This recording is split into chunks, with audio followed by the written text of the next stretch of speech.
মুহাম্মাদুর রাসূলুল্লাহ সাল্লাল্লাহু আলাইহি ওয়াসাল্লাম একবার বসা, হঠাৎ করে একজন মহিলা নবীজি সাল্লাল্লাহু আলাইহি ওয়াসাল্লামের সামনে এসে হাজির হয়ে যায়।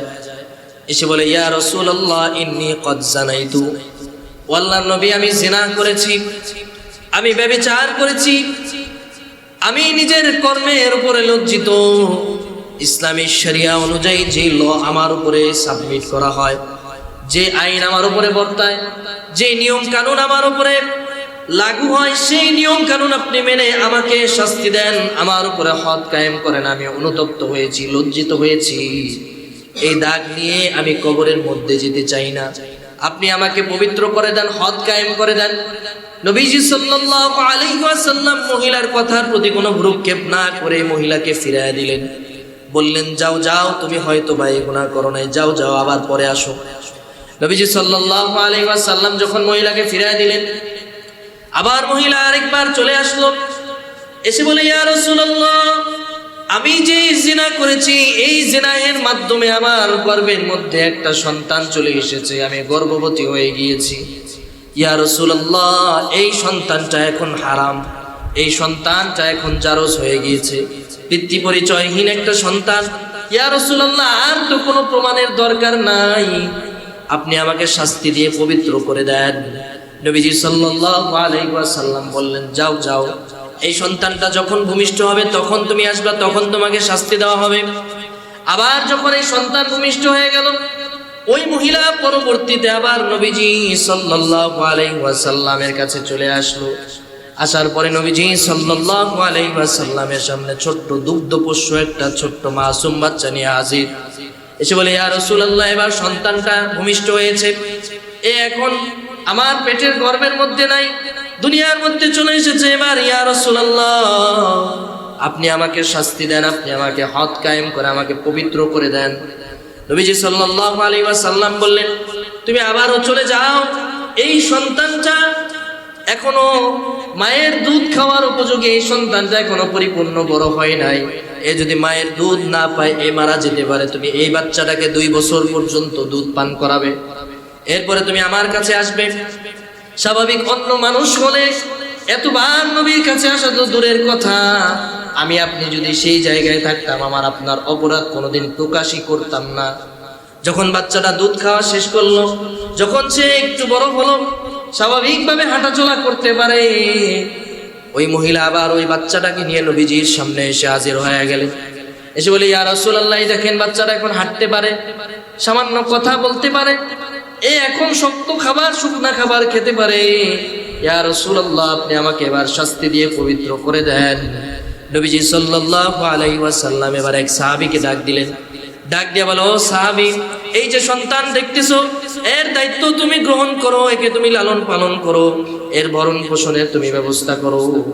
আর ওই মহিলাকে হদ কায়েমের জন্য নবীজি নির্দেশ দিয়া দিলেন। সব সাহাবা একরাম যখন মহিলাটাকে মাঝখানে একেবারে দাঁড় করালেন, পাথর মেরে মেরে যখন ইসলামী শরিয়া অনুযায়ী যে নিয়ম লাগু হয়, ওই পাথর মেরে মেরে ওই মহিলাকে যখন হত্যা করতেছে, একটা পাথর যখন ওই মহিলার মাথা বরাবর এসে লাগলো, রক্ত ছিটে এক সাহাবীর গালে এসে লাগলো, ওই সাহাবী ওই রক্ত মুছতেছে আর ওই মহিলার চরিত্র সম্পর্কে খারাপ কথা বলে ওই মহিলাকে একটা গালি দিয়েছে, তুচ্ছ-তাচ্ছিল্য করেছে। সাথে সাথে খলিফাতুল মুসলিমিন হযরত ওমর ফারুক রাগান্বিত হয়ে গেলেন। হযরত ওমর ফারুক রাগান্বিত হয়ে গেলেন। নবীজি সাল্লাল্লাহু আলাইহি ওয়াসাল্লাম যখন শুনলেন, নবীজি পর্যন্ত রাগান্বিত হয়ে গেলেন। নবীজি এবার ডাক দিয়ে বলে, ও আমার সাহাবী, এই মহিলাকে কখনো গালি দিবা না। এই মহিলা তার কৃতকর্মের জন্য যেই পরিমাণ তওবা আল্লাহ তাআলার কাছে করেছে, যেই পরিমাণ অনুতপ্ত সে হয়েছে, যেই পরিমাণ লজ্জিত সে অনুভব করেছে, যেই পরিমাণ অনুশোচনা তার অন্তরের মধ্যে এসেছে, এই তওবা, এই ইস্তেগফার, এই অনুশোচনাকে যদি তামাম মদিনার মধ্যে বন্টন করে দেওয়া হয়, তামাম আরব ভূখণ্ডের মধ্যে বন্টন করে দেওয়া হয়, সমস্ত আরববাসীরা যদি এর তওবা থেকে সামান্য পরিমাণ যদি নিজের আমলনামার মধ্যে নিয়ে নেয়, এই সামান্য তওবার বিনিময়ে আল্লাহ তাআলা কাল কিয়ামতের ময়দানে ওই বান্দাদেরকে মাফ করে দিবে। এজন্য তওবা করতে হবে, এমন তওবা, তুবু ইলাল্লাহি তাওবাতান নাসুহা, হবে, যেই তওবা খালেস তওবা, যেই তওবার মধ্যে কোনো ভেজাল নাই, নির্ভেজাল অথেন্টিক, একেবারে কোনো ধরনের দোষমুক্ত তওবা করে আল্লাহ তাআলার সামনে হাজির করতে হবে। নিজের গুনাহের জন্য অনুতপ্ত হতে হবে। হতে পারে দুনিয়ার সামান্য কষ্ট সহ্য করার বিনিময়ে আল্লাহ তাআলা আমাকে আপনাকে কাল কিয়ামতের ময়দানে আল্লাহ তাআলার ওই জান্নাতের মালিক বানায় দিতে পারে।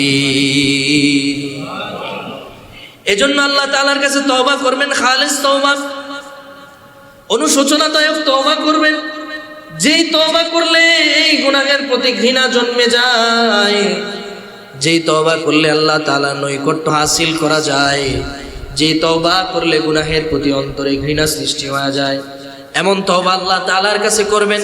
বিপদে আপদে ধৈর্য ধারণ করবেন, আল্লাহ তাআলার সাথে ভালো সম্পর্ক করার চেষ্টা করবেন, মানুষের সাথে সুন্দর আচরণ করবেন।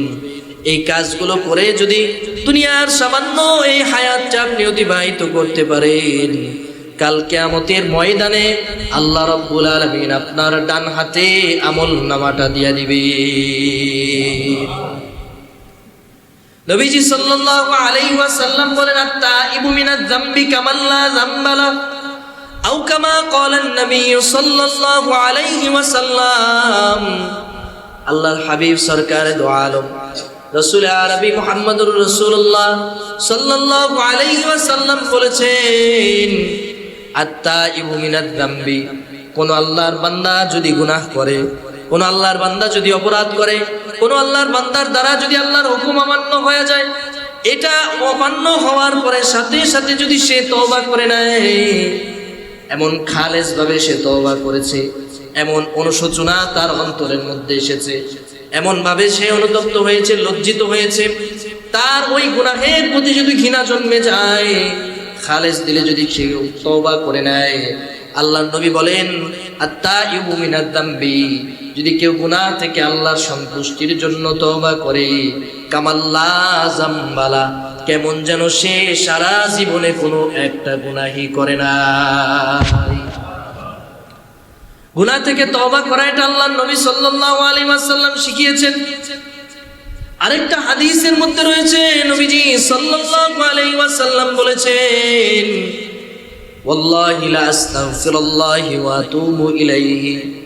ও দুনিয়ার মুসলমান আমার উম্মতেরা শোনো শোনো, আমি মুহাম্মদুর রাসূলুল্লাহ সাল্লাল্লাহু আলাইহি ওয়াসাল্লাম আল্লাহ রাব্বুল আলামিনের কসম খেয়ে বলি, আল্লাহর নামের শপথ করে বলি, লা আস্তাগফিরুল্লাহি ওয়া আতুবু ইলাইহি ফিল ইয়াউমি আকসারা মিন 70 মাররা।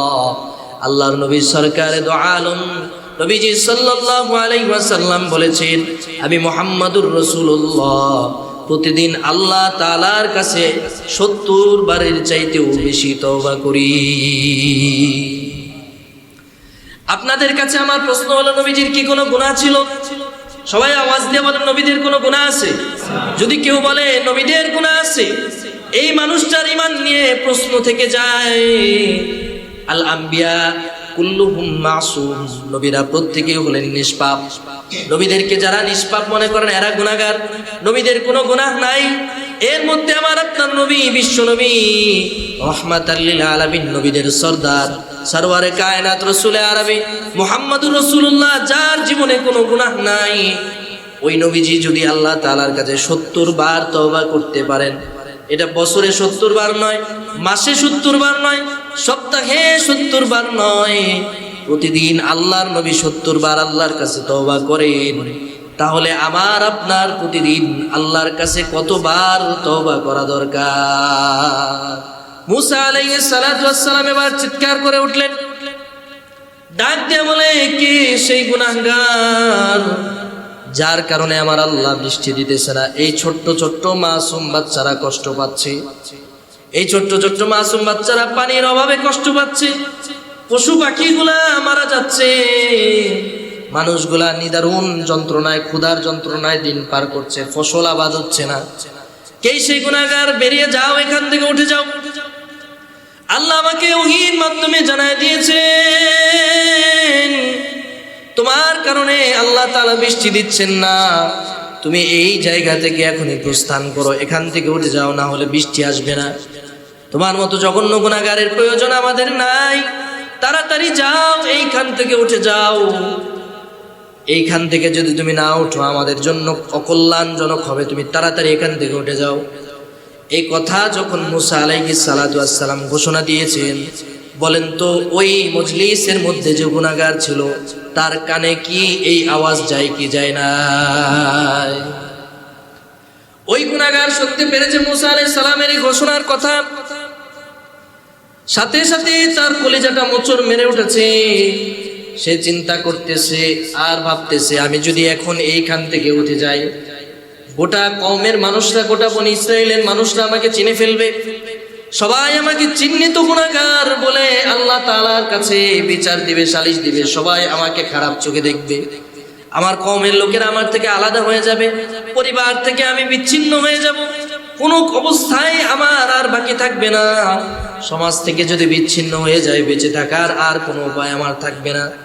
এই কথা চিন্তা করে তার অন্তরের মধ্যে ভয় সৃষ্টি হয়ে গেল।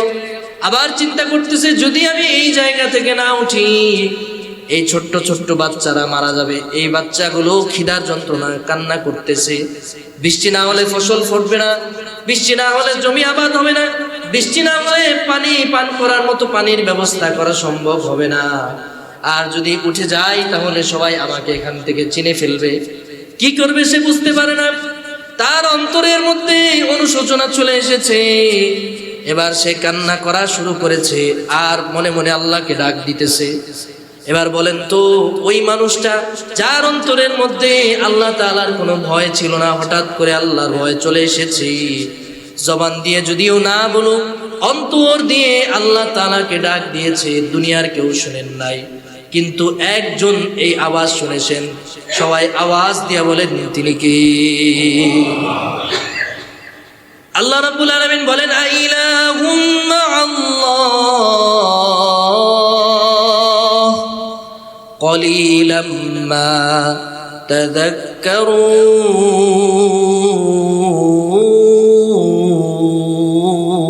তাযাক্কারুন। আল্লাহ রাব্বুল আলামিন বলেন, তোমাদের অন্তরের অবস্থা যেমন হোক না কেন, দুনিয়ার কোনো মানুষ না জানো, কিন্তু আমি আল্লাহ জানি। মুসা আলাইহিস সালাতু ওয়াস সালামের ওই উম্মত যখন অন্তর দিয়ে আল্লাহকে ডাক দিয়েছেন, আল্লাহ তাআলার কাছে অনুশোচনা পেশ করেছেন, অন্তরের মধ্যে কান্না করে করে তওবা করেছেন, আল্লাহ তাআলা সাথে সাথে তার তওবা করে কবুল করে নিয়েছেন। আল্লাহ তাআলা তার তওবা কবুল করে মুহূর্তের মধ্যেই বৃষ্টির ব্যবস্থা করে দিয়েছে।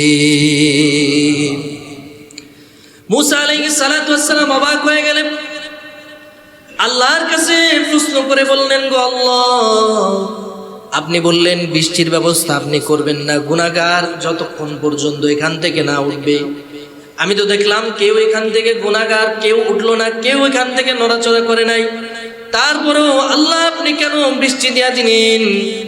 আল্লাহ তাআলা জবাব দিয়ে বলে, ও আমার পয়গম্বর মুসা, তুমি তো তোমার চিন্তা করেছো, তুমি যে তোমার এই বান্দাকে, এই উম্মতকে এখান থেকে চলে যেতে বলেছো, ও যদি এখান থেকে প্রস্থান করত তাহলে তার জীবনটা বিপর্যয় হয়ে যেত, বিপর্যয়পূর্ণ হয়ে যেত। সেই জন্য আমার কাছে খালিস দিলে তওবা করেছে, আর আমি তার তওবাকে কবুল করে দিয়ে তোমাদের জন্য বৃষ্টির ব্যবস্থা করে দিয়েছি। এজন্য তওবা করতে হবে খালিস দিয়ে, আল্লাহকে সন্তুষ্ট করার জন্য অনুতপ্ত হয়ে, লজ্জিত হয়ে, নিজের গুনাহের প্রতি, কৃতকর্মের প্রতি লজ্জিত হয়ে, অনুভব করে, অনুতপ্ত হয়ে তওবা যখন করবেন, আপনার তওবাকে যিনি কবুল করে নেবেন তিনি কে? আল্লাহর কাছে এভাবে তওবা করতে হবে। দুইটা উদাহরণ যে মহান রব্বুল আলামিন আমাদেরকে অত্যন্ত দয়া করে, মায়া করে, ভালোবেসে, মহব্বত করে, যাচাই করে, বাছাই করে, নির্বাচন করে, মনোনয়ন করে আল্লাহ তাআলার পবিত্র ঘর জামে মসজিদে সালাতুল জুমা আদায় করার জন্য আল্লাহ তাআলা আমাদেরকে প্রতিকূল আবহাওয়ার মধ্যে সকলকে একত্রিত করেছেন, সমবেত করেছেন। এজন্য আমরা সকলে আল্লাহ রাব্বুল ইজ্জাত ওয়াল জালালের দরবারে শুকরিয়া জ্ঞাপন করে বলি আলহামদুলিল্লাহ। সম্মানিত হাজিরিন, এই যে আমরা সকলে মসজিদে আসলাম, চাইলে আমরা বাইরে কোনো জায়গায় সময় ব্যয় করতে পারতাম, সেটা না করে আমরা এই বৃষ্টি বাদলকে উপেক্ষা করে, প্রতিকূল আবহাওয়াকে উপেক্ষা করে আল্লাহর ঘর মসজিদে এসেছি শুধুমাত্র আল্লাহ তাআলাকে সন্তুষ্ট করার জন্য। আরেকটা উদ্দেশ্য হচ্ছে দ্য ডে অফ রিসারেকশন, কাল কিয়ামতের কঠিন ময়দানে আল্লাহ তাআলা যেন এই সামান্য কষ্টের বিনিময়ে আমাদেরকে যেন ডান হাতে আমলনামা দিয়ে আল্লাহ তাআলা যেন জান্নাতবাসী করেন, এই উদ্দেশ্যে আমরা এই মসজিদে আজকে সমবেত হয়েছি। পাশাপাশি আমরা দোয়া করি আল্লাহ তাআলা যেন আমাদের দেশের চট্টগ্রাম বিভাগের যে সমস্ত ভাইয়েরা বন্যা কবলিত হয়ে নিদারুণ যন্ত্রণার মধ্যে দিন যাপন করছেন, ক্ষুধার তীব্রতা, পানি শূন্যতা, বিশুদ্ধ খাবার, বিশুদ্ধ পানীয় তাদের জন্য এখন সরবরাহ করা কঠিন হয়ে যাচ্ছে। অনেক হাজার হাজার লক্ষ লক্ষ মানুষ সম্বলহীন হয়েছেন, আশ্রয়হীন হয়েছেন। অনেক ছোট্ট ছোট্ট শিশুরা অসুস্থ হয়ে পড়ছে, অনেকে মারা গিয়েছে। তাদের জন্য দোয়া করি আল্লাহ তাআলা যেন এই পরীক্ষাকে আমাদের উপর থেকে যেন উঠিয়ে নেন, আল্লাহ তাআলা যেন আবার স্বাভাবিক জীবন যাপন করার মতো তৌফিক দান করেন। সকলে বলি আমিন। আল্লাহ তাআলা মাঝে মধ্যে বান্দাকে পরীক্ষা নেন, পরীক্ষা নিয়ে আল্লাহ তাআলা বান্দাকে পরীক্ষা করে বান্দার ঈমানটাকে যাচাই করেন, বাছাই করেন। আমার আপনার উপরে আল্লাহ তাআলা পরীক্ষা নিতে পারেন, অস্বাভাবিক কিছু নয়। আমাদের পার্শ্ববর্তী বিভাগের উপরে এত বড় একটা পরীক্ষা চলছে, না জানি আমাদেরকে পরীক্ষার সম্মুখীন হতে হয়। তো একজন ইমানদারের বৈশিষ্ট্য হলো সে যেই পরীক্ষার সম্মুখীন হোক না কেন, সে সব সময় একজনের উপরে তাওয়াক্কুল করবে, একজনের উপরে বিশ্বাস রাখবে, একজনকে সন্তুষ্ট করার জন্য সবর করবে। সবাই আওয়াজ দেয়া বলেন, তিনি কে? আল্লাহ তাআলাকে সন্তুষ্ট করার জন্য সবর ইখতিয়ার করা, এটা আল্লাহ তাআলার পছন্দনীয় একটা আমল। এবং যারা সবর এবং ধৈর্যের পরিচয় দেয়, সবর ইখতিয়ার করে, ধৈর্য ধারণ করে, এই বান্দাদেরকে আল্লাহ তাআলা ঈমানদার বলে, আল্লাহর পছন্দনীয় বান্দা বলে আল্লাহ তাআলা ঘোষণা দিয়েছেন। সুবহানাল্লাহ। আরেকটা বৈশিষ্ট্য হচ্ছে ঈমানদারের, সেটা হচ্ছে ঈমানদার সবসময় বিনয়ী হয়, ঈমানদার উগ্র মেজাজের হয় না। ঈমানদারের উপরে যত পরীক্ষায় আসুক না কেন, ঈমানদার সবর ইখতিয়ার করার পাশাপাশি তার আচরণটা নম্র হয়। অনেক মানুষ দেখবেন সামান্য বিপদ আপদে আসলেই উগ্র হয়ে যায়, চিল্লা ফাল্লা শুরু করে, রাগ দেখায়, গোসা দেখায়, কেমন যেন সে খুবই বিরক্ত বোধ করে, এরকম একটা ভাব ভঙ্গিমা দেখায়। অনেক সময় মুখ ফসকে অনেক ঈমান বিধ্বংসী কথা মানুষ বলেই ফেলে। উদাহরণস্বরূপ, কেউ যদি দীর্ঘদিন যাবৎ কোনো একটা অসুস্থতা নিয়ে ভোগে, কয়েকদিন সহ্য করার পরে সে এক সময় বলেই ফেলে যে আল্লাহ, দুনিয়া আর কাউকে আপনি দেখলেন না, আমাকে এই বিপদের মধ্যে ফেললেন। অনেক সময় বলে আল্লাহ, দুনিয়া কত মানুষ তো মরে, আমি মরি না কেন? অনেক সময় বলে আল্লাহ, আমি কি এমন পাপ করেছি আমার এই শাস্তি দিল? মানুষ বলে, এটা মানুষের ফিতরত। এটা উচিত না। যেহেতু বিপদ আপদ বালা মুসিবত আল্লাহ তাআলা বান্দাকে মাঝে মধ্যে পরীক্ষা করার জন্য দেন, আবার কিছু কিছু বিপদ আপদ বান্দার নিজের হাতের কামাই করা। আল্লাহ তাআলা বলেন, ওমা আসাবাকুম মিন মুসিবাতিন ফাবিমা কাসাবাত আইদিকুম, তোমাদের উপরে যে মুসিবত আছে, যেই বালা মুসিবত তোমাদের উপরে আসে, ফাবিমা কাসাবাত আইদিকুম, এটা তোমাদের হাতের কামাই করা। তোমরা যা কামাই করো সেটাই তোমাদের কাছে ফিরে আসে। এই জন্য ঈমানদারকে আল্লাহ তাআলা পরীক্ষাও করেন, আবার ঈমানদার মাঝে মধ্যে বিপদের সম্মুখীন হয় তার নিজের কার্যক্রমের দ্বারা, তার কর্মের ফল সে ভোগ করে।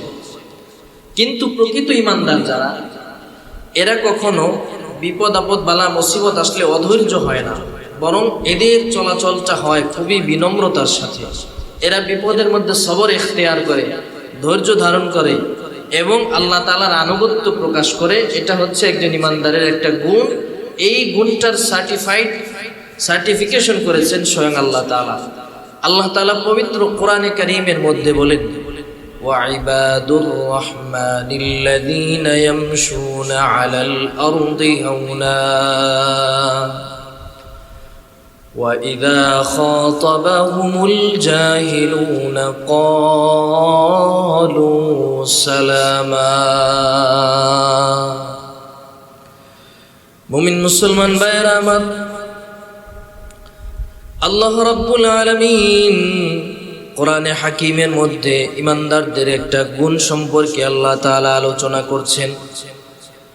কোরআনে হাকিমের মধ্যে আল্লাহ রাব্বুল আলামিন তার প্রিয় মুমিন বান্দাদের সম্পর্কে আল্লাহ তাআলা জানায়া দেন, ওয়া ইবাদুর রহমান, আর রহমানের বান্দা হলো তারা, আল্লাযীনা ইয়ামশুনা আলাল আরদি হাওনা, যারা যখন জমিনের মধ্যে চলাফেরা করে, যখন জমিনের মধ্যে তারা হাঁটে, যখন মানুষের সাথে তারা একজন আরেকজনের সাথে সাক্ষাৎ করে, যখন মানুষ একজন আরেকজনের সম্মুখীন হয়, জমিনের মধ্যে যখন তারা চলাচল করে, এই পৃথিবীর হায়াতের জিন্দেগি যখন তারা যাপন করে, তারা তাদের আচরণের মধ্যে বিনম্রতা প্রদর্শন করে।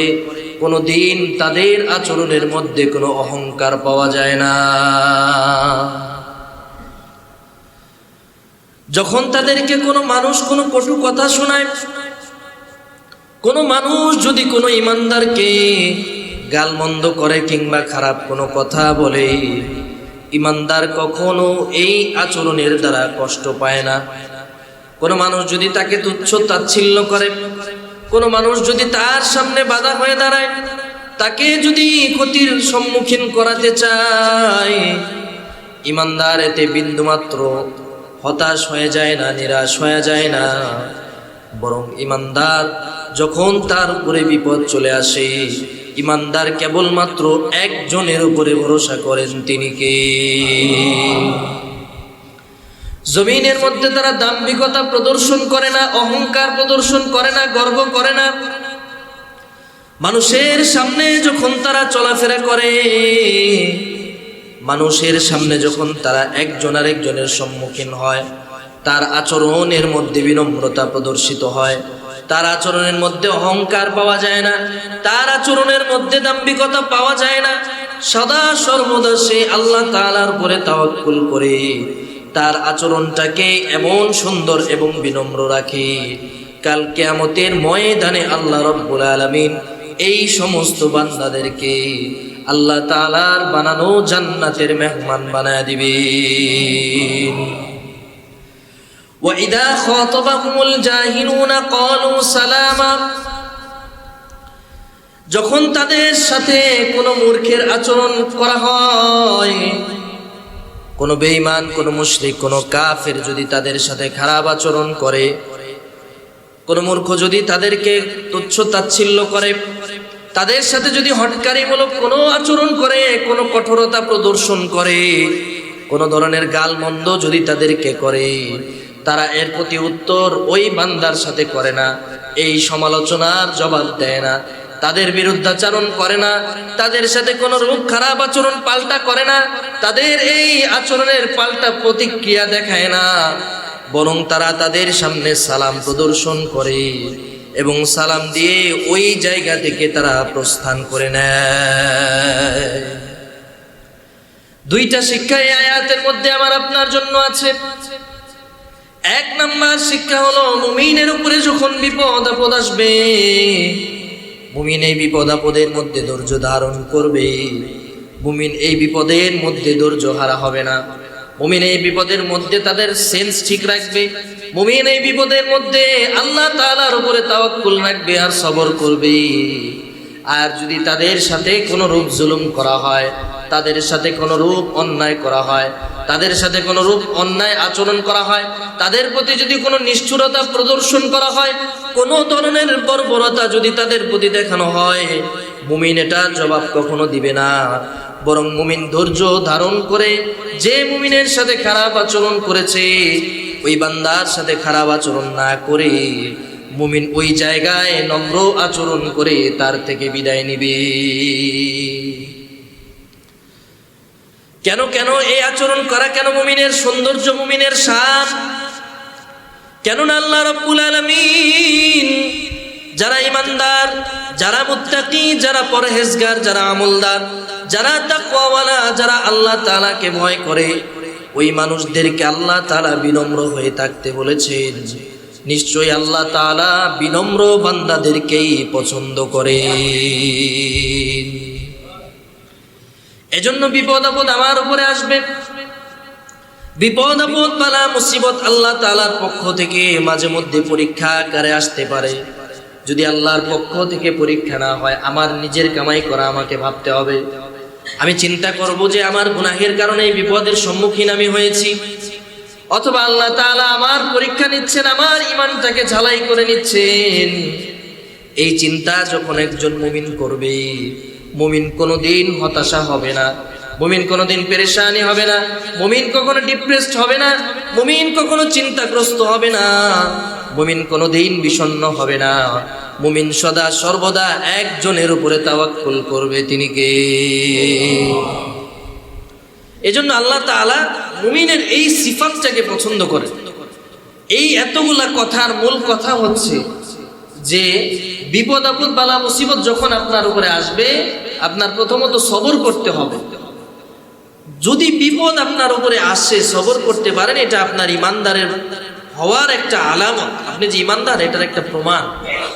আবার আপনার সাথে যদি গালমন্দ, খারাপ আচরণ, সমালোচনা, রুক্ষ আচরণ, বাজে কথা, কটু কথা, বিভিন্ন ধরনের অন্যায় আপনার সাথে হতে পারে, কিন্তু এইগুলা হওয়া সত্ত্বেও আপনাকে প্রথমত ধৈর্য ধারণ করতে হবে।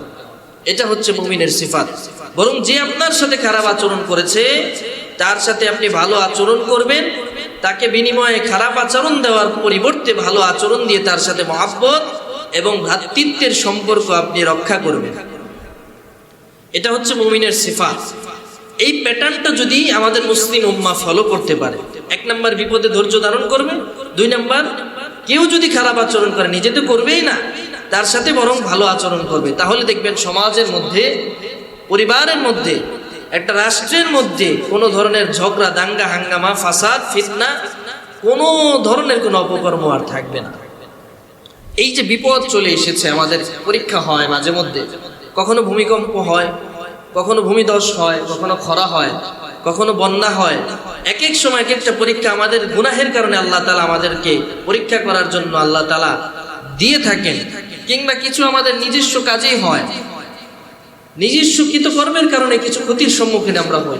যাই হোক, এই সময়টা একে অপরের সহযোগিতা করা, একে অপরের সহযোগিতা করে একজন আরেকজনের প্রতি ভ্রাতৃত্বের বন্ধনের আবদ্ধ হওয়ার একটা নজির উপস্থাপন করা, নজির পেশ করা, এটা হচ্ছে একজন ইমানদারের বৈশিষ্ট্য। আপনার এক ভাই বিপদে আছে, আপনি যতটুকু সামর্থ্য আছে তারে সেই পরিমাণ সামর্থ্যের মধ্য থেকে আপনি তাকে সেই পরিমাণ সহায়তা করার চেষ্টা করেন, এটা আপনার উপরে দায়িত্ব। নবীজি সাল্লাল্লাহু আলাইহি ওয়াসাল্লাম বলেন, কুল্লুকুম রাঈন ওয়া কুল্লুকুম মাসউলুন আন রাইয়াতিহি, আও কামা ক্বালান নবী সাল্লাল্লাহু আলাইহি ওয়াসাল্লাম। রাসূলুল্লাহ সাল্লাল্লাহু আলাইহি ওয়াসাল্লাম বলেন, ও আমার উম্মতেরা, তোমরা ভালো করে শুনে নাও, তোমরা জেনে নাও, এই বিষয়টা ভালো করে অনুধাবন করে নাও। কুল্লুকুম রাঈন, তোমরা প্রত্যেকে হলো দায়িত্বশীল, প্রত্যেককে আল্লাহ তাআলা নির্দিষ্ট জিম্মাদারি দিয়ে পাঠিয়েছেন। ওয়া কুল্লুকুম মাসউলুন আন রাইয়াতিহি, এবং প্রত্যেককেই কাল কিয়ামতের ময়দানে এই দায়িত্ব সম্পর্কে জিজ্ঞাসা করা হবে। আপনার পরিবারের উপরে আপনার দায়িত্ব, একটা পরিবারের প্রধান আপনি, সেই পরিবারের দায়িত্ব আপনার উপরে। একটা ইউনিয়নের দায়িত্ব আপনার উপরে, সেই ইউনিয়নের প্রধান হলেন আপনি। আবার একটা রাষ্ট্রের প্রধান হলেন আপনি, সেই রাষ্ট্রের দায়িত্ব আপনার উপরে। একটা জনপদের প্রতিনিধি আপনি, সেই জনপদের সমস্ত মানুষের দায়িত্ব আল্লাহ আপনাকে দিয়েছেন। এই দায়িত্ব হলো আমানত। এই দায়িত্বের মধ্যে যদি গাফিলতি করেন, দায়িত্বের প্রতি যদি অবহেলা করেন, কাল কিয়ামতের ময়দানে আল্লাহ রাব্বুল আলামিন যখন বিচারের কাঠগড়ায় সমস্ত মানুষকে দাঁড় করাবেন, আল্লাহ তাআলা আপনাকেও অনুরূপভাবে ওই বিচারের কাঠগড়ায় দাঁড় করিয়ে দিবেন।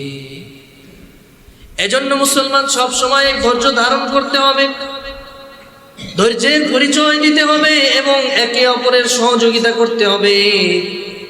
আর 3 নাম্বার কর্মসূচি হলো নিজের কৃতকর্মের জন্য, গুনাহের জন্য আল্লাহর কাছে মাফ চাইতে হবে। 1 নাম্বার হলো বিপদে আপদে ধৈর্য ধারণ করব। 2 নাম্বার হলো একজন আরেকজনের সাথে ভালো আচরণ করব, বিনম্রতা প্রদর্শন করব, মন্দ আচরণ করব না, খারাপ আচরণ করব না, জুলুম করব না, অন্যায় করব না। আর যদি কেউ অন্যায় করে তার প্রতি উত্তর দিব না, তার সাথে ভালো আচরণ করব। 2টা গুণের পরে 3 নাম্বার কাজ হলো, 3 নাম্বার কর্মসূচি হলো যখন কোনো বিপদ আপদ বালা মুসিবত চলে আসবে, বেশি থেকে বেশি আল্লাহর কাছে নিজের গুনাহের জন্য মাফ চাইতে হবে। কেন কেন আল্লাহ রাব্বুল আলামিন বলেছেন ইয়া আইয়ুহাল্লাযীনা আমানু তুবু ইলাল্লাহি তাওবাতান নাসুহা। আল্লাহ রাব্বুল আলামিন সূরা আত-তাহরীমের মধ্যে বলেন ইয়া আইয়ুহাল্লাযীনা আমানু, ও ঈমানদারেরা, তুবু ইলাল্লাহ, আমি আল্লাহর কাছে তোমরা তওবা করো। কেমন তওবা করবা আল্লাহ তাআলা জানিয়ে দিয়েছেন। আল্লাহ বলেন তাওবাতান নাসুহা, একেবারে খালেস বিশুদ্ধতম তওবা আল্লাহর কাছে করতে হবে। তওবা করতে হবে, তওবা করে আল্লাহর কাছে নিজের কৃতকর্মের জন্য মাফ চাইতে হবে, নিজের গুনাহের জন্য অনুতপ্ত লজ্জিত হয়ে আল্লাহ তাআলার কাছে ক্ষমা চাইতে হবে। কারণ আপনার আমার এই গুনাহগুলো দুনিয়ার কোনো মানুষ ক্ষমা করতে পারবে না। আপনার এই অপকর্ম সম্পর্কে দুনিয়ার সব মানুষ জানেও না। আপনি যে গুনাহ করেছেন সেই সম্পর্কে আপনি জানেন, আর দুনিয়ার কোনো মানুষ জানে না। আপনি যে গুনাহ করেছেন আপনার ছেলে জানে না, আপনি যে গুনাহ করেছেন আপনার মেয়ে জানে না, আপনি যে গুনাহ করেছেন আপনার স্ত্রী জানে না, সন্তান সন্ততি কেউ জানে না। দুনিয়ার কোনো মানুষ আপনার গুনাহ সম্পর্কে না জানুক, দুনিয়ার কোনো মানুষ আপনার গুনাহ সম্পর্কে টের না পাক, একজন আপনার গুনাহ সম্পর্কে জানে। সবাই আওয়াজ দিয়ে বলেন তিনি কে? আল্লাহ জানেন আপনি কি গুনাহ করেছেন। এজন্য আল্লাহর কাছে মাফ চাইতে হবে। আল্লাহ ছাড়া অন্য কারো কাছে মাফ চাইলে গুনাহ মাফ হবে না। আল্লাহর নবী জনাবে মুহাম্মদুর রাসূলুল্লাহ সাল্লাল্লাহু আলাইহি ওয়াসাল্লাম একবার বসা, হঠাৎ করে একজন মহিলা নবীজি সাল্লাল্লাহু আলাইহি ওয়াসাল্লামের সামনে এসে হাজির হয়ে যায়। এসে বলে ইয়া রাসূলুল্লাহ ইন্নী ক্বাদ জানাইতু, ও আল্লাহর নবী আমি জিনা করেছি, আমি ব্যভিচার করেছি, আমি নিজের কর্মের উপরে লজ্জিত। ইসলামী শরিয়া অনুযায়ী যে ল আমার উপরে সাবমিট করা হয়, যে আইন আমার উপরে বর্তায়, যে নিয়ম কানুন আমার উপরে লাগু হয়, সেই নিয়ম কানুন আপনি মেনে আমাকে শাস্তি দেন, আমার উপরে হদ কায়েম করেন। আমি অনুতপ্ত হয়েছি, লজ্জিত হয়েছি, এই দাগ নিয়ে আমি কবরের মধ্যে যেতে চাই না। আপনি আমাকে পবিত্র করে দেন, হদ কায়েম করে দেন। নবীজি সাল্লাল্লাহু আলাইহি ওয়াসাল্লাম মহিলার কথার প্রতি কোনো ভ্রুক্ষেপ না করে মহিলাকে ফিরিয়ে দিলেন। বললেন যাও যাও, তুমি হয়তো বা এই গুনাহ করো নাই, যাও যাও, আবার পরে আসো। নবীজি সাল্লাল্লাহু আলাইহি ওয়াসাল্লাম যখন মহিলাকে ফিরিয়ে দিলেন, আবার মহিলা আরেকবার চলে আসলো, এসে বলে ইয়া রাসূলুল্লাহ আমি যে জিনা করেছি, এই জিনাহের মাধ্যমে আমার গর্ভের মধ্যে একটা সন্তান চলে এসেছে, আমি গর্ভবতী হয়ে গিয়েছি। ইয়া রাসূলুল্লাহ এই সন্তানটা এখন হারাম, এই সন্তানটা এখন জারজ হয়ে গিয়েছে, পিতৃ পরিচয়হীন একটা সন্তান। ইয়া রাসূলুল্লাহ আর তো কোনো প্রমাণের দরকার নাই, আপনি আমাকে শাস্তি দিয়ে পবিত্র করে দেন। নবীজি সাল্লাল্লাহু আলাইহি ওয়াসাল্লাম বললেন যাও যাও, এই সন্তানটা যখন ভূমিষ্ঠ হবে তখন তুমি আসবা, তখন তোমাকে শাস্তি দেওয়া হবে। আবার যখন এই সন্তান ভূমিষ্ঠ হয়ে গেল, ওই মহিলা পরবর্তীতে আবার নবীজি সাল্লাল্লাহু আলাইহি ওয়াসাল্লামের কাছে চলে আসলো। আসার পরে নবীজি সাল্লাল্লাহু আলাইহি ওয়াসাল্লামের সামনে ছোট্ট দুগ্ধপোষ্য একটা ছোট্ট মাসুম বাচ্চা নিয়ে হাজির।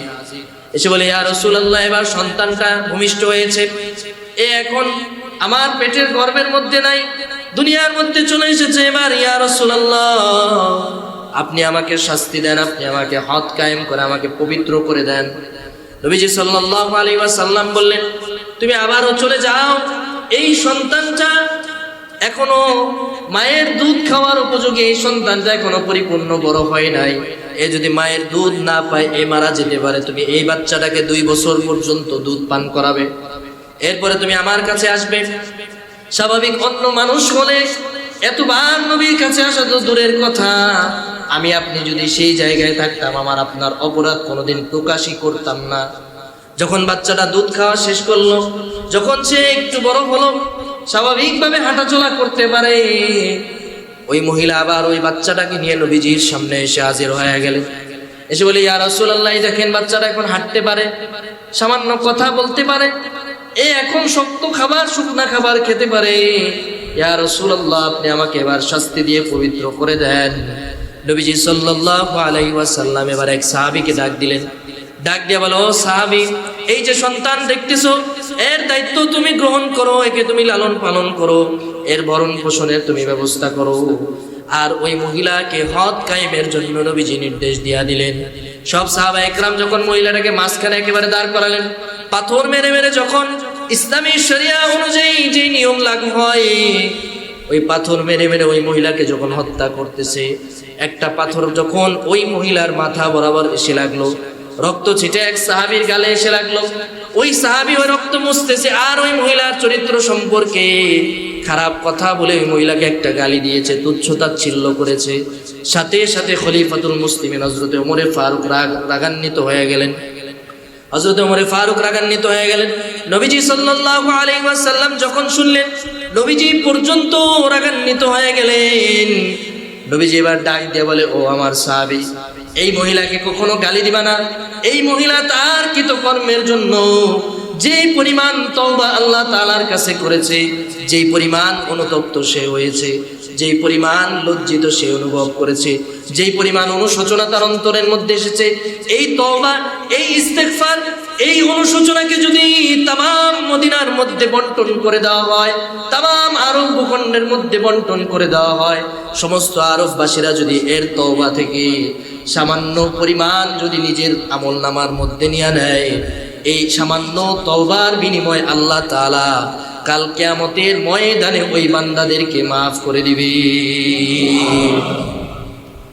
এজন্য তওবা করতে হবে, এমন তওবা, তুবু ইলাল্লাহি তাওবাতান নাসুহা, এমন তওবা করতে হবে যেই তওবা খালেস তওবা, যেই তওবার মধ্যে কোনো ভেজাল নাই, নির্ভেজাল, অথেন্টিক, একেবারে কোনো ধরনের দোষমুক্ত তওবা করে আল্লাহ তাআলার সামনে হাজির করতে হবে। নিজের গুনাহের জন্য অনুতপ্ত হতে হবে। হতে পারে দুনিয়ার সামান্য কষ্ট সহ্য করার বিনিময়ে আল্লাহ তাআলা আমাকে আপনাকে কাল কিয়ামতের ময়দানে আল্লাহ তাআলার ওই জান্নাতের মালিক বানায় দিতে পারে। এজন্য আল্লাহ তাআলার কাছে তওবা করবেন, খালেস তওবা, অনুশোচনাদায়ক তওবা করবেন, যেই তওবা করলে এই গুনাহের প্রতি ঘৃণা জন্মে যায়, যেই তওবা করলে আল্লাহ তাআলার নৈকট্য হাসিল করা যায়, যেই তওবা করলে গুনাহের প্রতি অন্তরে ঘৃণা সৃষ্টি হয়ে যায়, এমন তওবা আল্লাহ তাআলার কাছে করবেন। বিপদে আপদে ধৈর্য ধারণ করবেন, আল্লাহ তাআলার সাথে ভালো সম্পর্ক করার চেষ্টা করবেন, মানুষের সাথে সুন্দর আচরণ করবেন। এই কাজগুলো করে যদি দুনিয়ার সামান্য এই হায়াতটা আপনি অতিবাহিত করতে পারেন, কাল কিয়ামতের ময়দানে আল্লাহ রাব্বুল আলামিন আপনার ডান হাতে আমল নামাটা দিয়া দিবে। নবীজি সাল্লাল্লাহু আলাইহি ওয়াসাল্লাম বলেন, আত-তাইবু মিনাজ যামবি কামান লা যামবা লা, আও কামা ক্বালান নবী সাল্লাল্লাহু আলাইহি ওয়াসাল্লাম। আল্লাহর হাবিব সরকার দু আলম রাসূল আরবি মুহাম্মদুর রাসূলুল্লাহ সাল্লাল্লাহু আলাইহি ওয়াসাল্লাম বলেছেন, আত-তাইবু মিনাজ যামবি, কোন আল্লাহর বান্দা যদি গুনাহ করে, কোন আল্লাহর বান্দা যদি অপরাধ করে, কোন আল্লাহর বান্দার দ্বারা যদি আল্লাহর হুকুম অমান্য হয়ে যায়, এটা অমান্য হওয়ার পরে সাথে সাথে যদি সে তওবা করে নেয়, এমন খালেস ভাবে সে তওবা করেছে, এমন অনুশোচনা তার অন্তরের মধ্যে এসেছে, এমন ভাবে সে অনুতপ্ত হয়েছে, লজ্জিত হয়েছে, তার ওই গুনাহের প্রতি যদি ঘৃণা জন্মে যায়, খালেস দিলে যদি সে তওবা করে নেয়, আল্লাহর নবী বলেন আত্তাইবু মিনাদ দামবি, যদি কেউ গুনাহ থেকে আল্লাহর সন্তুষ্টির জন্য তওবা করে, কামাল্লা জামবালা, কেমন যেন সে সারা জীবনে কোনো একটা গুনাহই করে না। গুনাহ থেকে তওবা করা এটা আল্লাহর নবী সাল্লাল্লাহু আলাইহি ওয়াসাল্লাম শিখিয়েছেন। আরেকটা হাদিসের মধ্যে রয়েছে নবীজি সাল্লাল্লাহু আলাইহি ওয়াসাল্লাম বলেছেন, ওয়াল্লাহি লা আস্তাগফিরুল্লাহি ওয়া আতুবু ইলাইহি। ও দুনিয়ার মুসলমান আমার উম্মতেরা শোনো শোনো, আমি মুহাম্মদুর রাসূলুল্লাহ সাল্লাল্লাহু আলাইহি ওয়াসাল্লাম আল্লাহ রাব্বুল আলামিনের কসম খেয়ে বলি, আল্লাহর নামের শপথ করে বলি, লা আস্তাগফিরুল্লাহি ওয়া আতুবু ইলাইহি ফিল ইয়াউমি আকসারা মিন 70 মাররা। আল্লাহর নবী সরকারে দো আলম নবীজি সাল্লাল্লাহু আলাইহি ওয়াসাল্লাম বলেছেন, আমি মুহাম্মদুর রাসূলুল্লাহ প্রতিদিন আল্লাহ তাআলার কাছে 70 বারের চাইতেও বেশি তওবা করি। আপনাদের কাছে আমার প্রশ্ন হলো, নবীজির কি কোনো গুনাহ ছিল? সবাই আওয়াজ দিয়ে বলেন, নবীদের কোনো গুনাহ আছে? যদি কেউ বলে নবীদের গুনাহ আছে, এই মানুষটার ঈমান নিয়ে প্রশ্ন থেকে যায়। আল আম্বিয়া কুল্লুহুম মাসুম, নবীরা প্রত্যেকেই হলেন নিষ্পাপ। নবীদেরকে যারা নিষ্পাপ মনে করেন এরা গুনাহগার, নবীদের কোনো গুনাহ নাই। এর মধ্যে আমার আপনার নবী, বিশ্ব নবী রাহমাতাল লিল আলামিন, নবীদের সরদার সরওয়ারে কায়নাত রাসূলে আরবি মুহাম্মদুর রাসূলুল্লাহ, যার জীবনে কোনো গুনাহ নাই, ওই নবীজি যদি আল্লাহ তাআলার কাছে 70 বার তওবা করতে পারেন, এটা বছরে 70 বার নয়, মাসে 70 বার নয়, সপ্তাহে 70 বার নয়, প্রতিদিন আল্লাহর নবী 70 বার আল্লাহর কাছে তওবা করেন, তাহলে আমার আপনার প্রতিদিন আল্লাহর কাছে কতবার তওবা করা দরকার? কতবার তওবা করা দরকার? যে নবীর কোনো গুনাহ নাই, ওই নবী যদি 70 বার তওবা করতে পারেন, তাহলে আমি সলিমুদ্দিন কলিমুদ্দিনের কতবার আল্লাহর কাছে তওবা করা দরকার? এখানে এমন কেউ কি বলতে পারবেন যে হুজুর আমার জীবনে কোনো গুনাহ নাই, আমি গুনাহই করি না, আমি তওবা করব কেন? এক পাগল এক জায়গায় বলছিল যে আমার জীবনে কোনো গুনাহ নাই, আমি নিষ্পাপ। এমন কোন মায়ের বেটা বলতে পারবে যে আমার জীবনে কোনো গুনাহ করি নাই? আছে কেউ?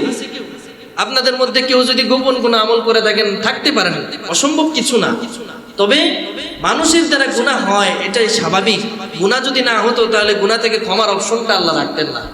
ফেরেশতাদের দ্বারা কোনো গুনাহ হয় না, এজন্য তাদের জন্য তওবার শর্ত না। কিন্তু মানুষকে আল্লাহ তাআলা আকল দিয়েছেন, মেধা দিয়েছেন, বুদ্ধি দিয়েছেন, মানুষকে ফ্রিডম দিয়েছেন, ভাবনা চিন্তা, মানুষকে উইশ দিয়েছেন, মানুষকে চলার মতো একটা আকল দিয়েছেন। এই আকলের অনেক সময় মিসইউজ হয়ে গেলে, ভুল প্রয়োগ হয়ে গেলে সে গুনাহ করে ফেলে। আল্লাহ তাআলা সাথে সাথে তার জন্য ব্যাক করার, এই গুনাহটাকে উইথড্র করার একটা অপশন রেখেছেন, সেটার নাম হচ্ছে তওবা। এজন্য তওবা করতে হবে খালেস দিলে, আল্লাহ তাআলাকে সন্তুষ্ট করার জন্য। তো যেটা বলছিলাম যে তওবা করাটা আমার আপনার জন্য অপশনাল না, এটা ম্যান্ডেটরি। গুনাহ আমার আপনার দ্বারা হবে এবং এজন্য তওবা করতে হবে। গুনাহ করবেন, এটার জন্য আপনি লজ্জিত হবেন, অনুতপ্ত হবেন, এটা একজন ইমানদারের বৈশিষ্ট্য। আর যে গুনাহ করে কিন্তু গুনার প্রতি কোনো ভ্রুক্ষেপই তার নাই, এর ঈমান নিয়ে শঙ্কা আছে। নবীজি বলেন ওই ব্যক্তির চাইতে ওই ব্যক্তি ভালো। কোন ব্যক্তির চাইতে কোন ব্যক্তি ভালো? যে গুনাহ করে কিন্তু জানে যে আমি গুনাহ করতেছি, সে তার মধ্যে অপরাধ বোধটা আছে, তার মধ্যে গিল্টি ফিল হয়, সে জানে যে আমি গুনাহ করছি, কাজটা আমি ঠিক করছি না, তার মনে একটা অনুশোচনা আসে। দেখবেন কিছু মানুষ আছে, অনেকে আছে বিড়ি সিগারেট খায়, মাদক সেবন করে, বিভিন্ন বাজে জিনিস খায়, কিন্তু একজন হুজুর দেখলে আস্তে করে একটু সাইডে চলে আসে। আসে না? কথা বলেন, আসে না? কেন? হুজুর কি ওই লোক রেখে কলার পাশে ধরে বলবে যে এই কে বিড়ি খান কি লেগে রাস্তাঘাটে খারায়, আপনার কারণে আমার কষ্ট হইতেছে? এটা হুজুর কখনো বলবে না। কিন্তু কেন? একজন আলেমকে দেখে সে সম্মান করে, জানে যে হুজুর একজন ভালো মানুষ, একজন মসজিদের ইমাম, একজন আলেম, মাদ্রাসার প্রিন্সিপাল, মাদ্রাসার ওস্তাদ, ওনার সামনে যদি এই কাজটা করি এটা একটু গর্হিত, একটু নিন্দনীয় দেখা যায়, কাজটা উচিত না, একটু সাইডে যাই, খাওয়া যখন দরকার খাবোই, যখন একটু আড়ালে আবডালে গিয়ে খাই। আর কিছু বদমাইশ আছে দেখবেন রাস্তাঘাটে খাচ্ছে তো খাচ্ছে, পিছনে মুরব্বী মানুষ আছে, মহিলা আছে, ছোট বাচ্চা আছে, না একজন আলেম আছে, কোনো ভ্রুক্ষেপ নাই, এর মতো দিদার সে টানতেছে। এই মানুষগুলা যারা গুনাহ করে কিন্তু তাদের মধ্যে কোনো গুনাহের অনুশোচনা বোধ নাই, কোনো গিল্টি ফিল করে না, কোনো ধরনের তার মধ্যে গুনাহের কোনো ধরনের কাজ আফসোস কাজ করে না, এই মানুষগুলো হলো নিকৃষ্ট।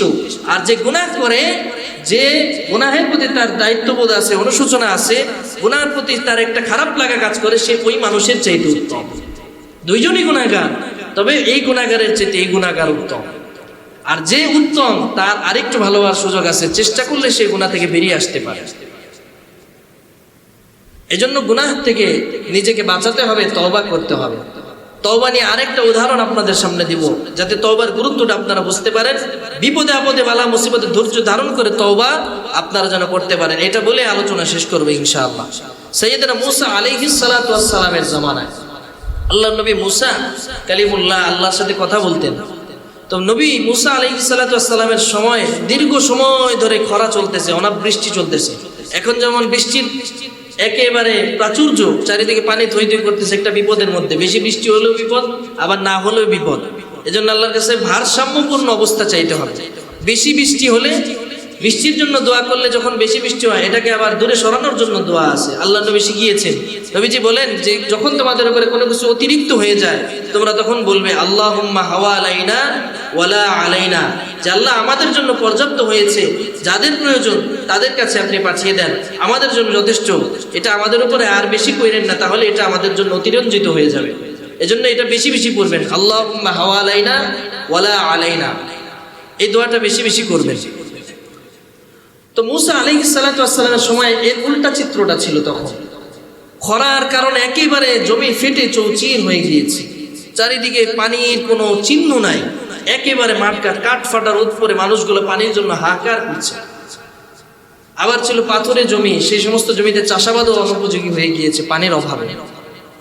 তো মুসা আলাইহিস সালাতু ওয়াস সালামের কাছে বনী ইসরাইলের সমস্ত মানুষেরা গিয়ে একত্রিত হলো, গিয়ে বলে ইয়া নবী আল্লাহ, ইয়া কালিমুল্লাহ, ও আল্লাহর নবী মুসা, আপনি আল্লাহর কাছে একটু দোয়া করেন, আল্লাহর কাছে দোয়া করে আপনি বলেন যে আমাদের জন্য আল্লাহ তাআলা যেন একটু বৃষ্টির ব্যবস্থা করে দেন।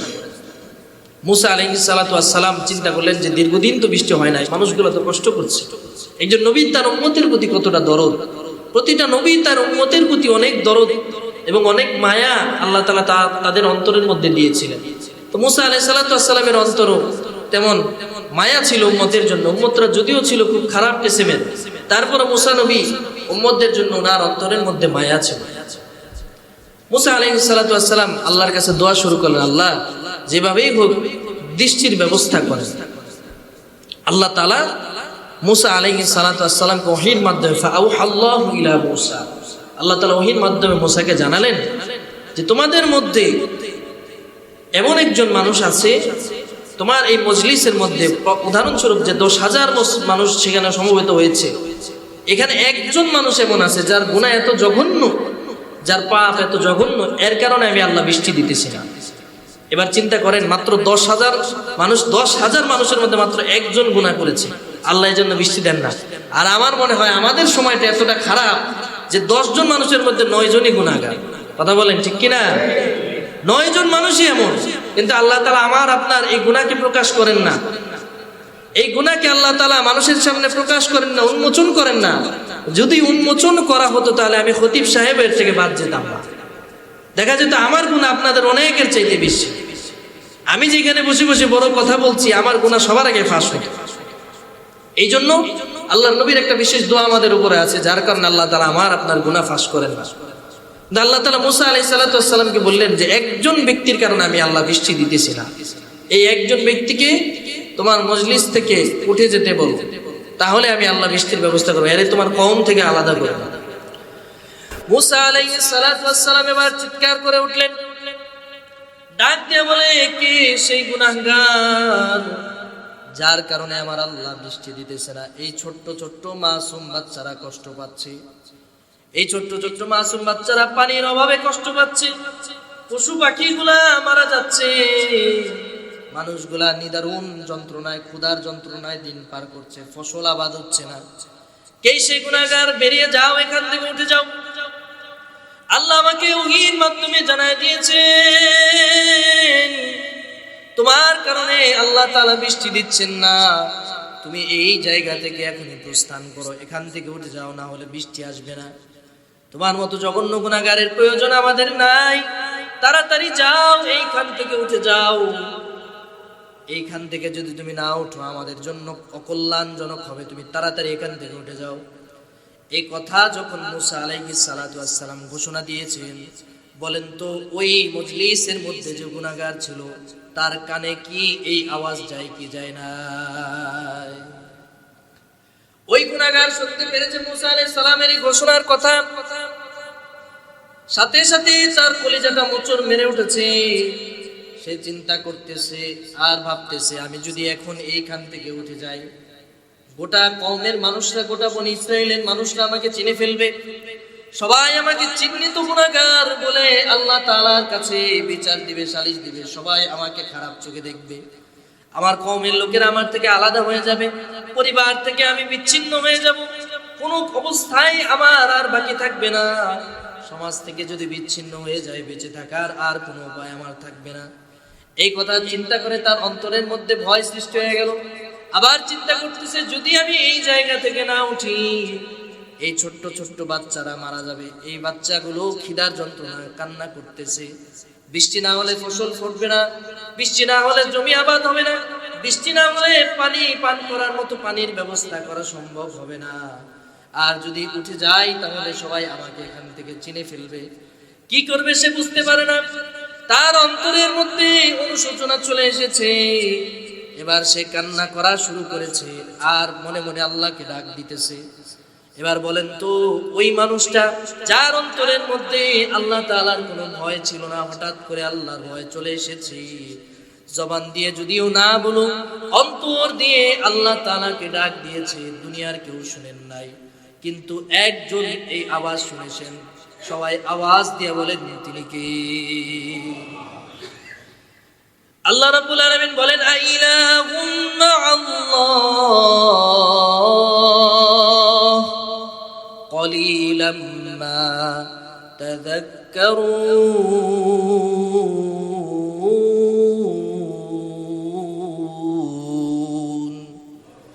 আল্লাহ রাব্বুল আলামিন বলেন, তোমাদের অন্তরের অবস্থা যেমন হোক না কেন, দুনিয়ার কোনো মানুষ না জানো, কিন্তু আমি আল্লাহ জানি।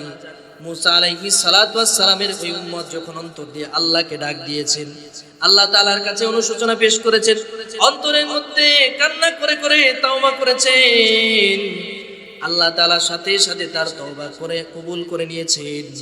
আল্লাহ তাআলা তার তওবা কবুল করে মুহূর্তের মধ্যেই বৃষ্টির ব্যবস্থা করে দিয়েছে।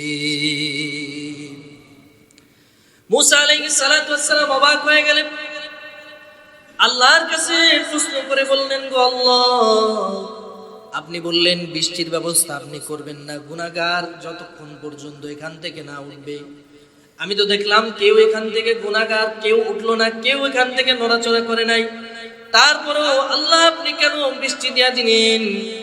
আল্লাহ তাআলা জবাব দিয়ে বলে, ও আমার পয়গম্বর মুসা, তুমি তো তোমার চিন্তা, তুমি যে তোমার এই বান্দাকে, এই উম্মতকে এখান থেকে চলে যেতে বলেছো, ও যদি এখান থেকে প্রস্থান করত তাহলে তার জীবনটা বিপর্যয় হয়ে যেত, বিপর্যয়পূর্ণ হয়ে যেত। সেই জন্য আমার কাছে খালিস দিলে তওবা করেছে, আর আমি তার তওবাকে কবুল করে দিয়ে তোমাদের জন্য বৃষ্টির ব্যবস্থা করে দিয়েছি। এজন্য তওবা করতে হবে খালিস দিলে, আল্লাহকে সন্তুষ্ট করার জন্য অনুতপ্ত হয়ে, লজ্জিত হয়ে, নিজের গুনাহের প্রতি, কৃতকর্মের প্রতি লজ্জিত হয়ে, অনুভব করে, অনুতপ্ত হয়ে তওবা যখন করবেন, আপনার তওবাকে যিনি কবুল করে নেবেন তিনি কে? আল্লাহর কাছে এভাবে তওবা করতে হবে। দুইটা উদাহরণ আপনাদের সামনে দিলাম, এই উদাহরণগুলো আমার আপনার জীবনের জন্য, শিক্ষার জন্য যথেষ্ট। আশা করি আমার দ্বারা যখনই কোনো গুনাহ হবে, সুযোগ পেলেই আমি আপনি তওবা করব, আল্লাহকে সন্তুষ্ট করার জন্য আল্লাহর কাছে মাফ চাইবো, নিজের গুনাহের প্রতি অনুতপ্ত এবং লজ্জিত অনুভব করব। তাহলে হতে পারে আল্লাহ তাআলা আমার আপনার গুনাহগুলো ক্ষমা করে দিয়ে কাল কিয়ামতের ময়দানে আল্লাহ তাআলা আমাকে আপনাকে জান্নাতের মালিক বানায় দিতে পারেন। সুবহানাল্লাহ। এজন্য সকলে খালিস দিলে তওবা করবেন তো ইনশাআল্লাহ? করবেন তো ইনশাআল্লাহ? সকলে যত গুনাহ আছে, যত আযাব আল্লাহ তাআলা আমাদেরকে জন্য রেখেছেন, আমরা দোয়ার মাধ্যমে, তওবার মাধ্যমে আল্লাহর কাছ থেকে সেই আযাব থেকে পানা চাইবো তো ইনশাআল্লাহ। আল্লাহ তাআলা যেন আমাকে আপনাকে কবুল আর মঞ্জুর করেন। সকলে বলি আমিন।